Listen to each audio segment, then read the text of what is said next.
तर चला मित्रांनो, आज आपण बनवूया सिंपल सी मुगाच्या डाळीची खिचडी, तडकेवाली. ती पण ही तडकेवाली दाल खिचडी आज आपण बनवूया. तर इथे मी तांदूळ घेतलेले, त्याच्याच अर्ध्या क्वांटिटीत मी इथे मुगाची डाळ घेतली. तुम्ही दुसऱ्याही डाळी घेऊ शकता.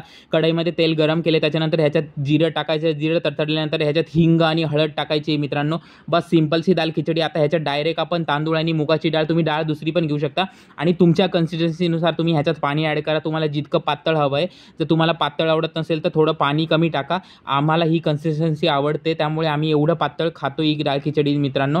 तर आम्ही अशी ठेवलेली आहे. त्याच्यानंतर आता तडका देऊया ह्याच्यावरती. तर इथे तेल गरम केले, त्याच्यामध्ये मी लसूण टाकलं, त्याच्यात हिंग टाका जरूर आणि त्याच्यानंतर लाल मिर्च पावडर आणि खडी लाल मिर्च टाकलेली आहे. आता हा तडका डायरेक्ट रेडी झालेला आपल्या डाळ खिचडीवरती टाकायचा आहे मित्रांनो. जर तुम्हाला तडका स्किप करायचा तुम्ही सिंपल सी पण खाऊ शकता. जर तुम्हाला ताप आलेला असेल किंवा तुम्ही जर आजारी असाल तर ही दाल खिचडी जरूर बनवून खा. खूप मस्त आणि हेल्दी असते आणि खूप छान लागते.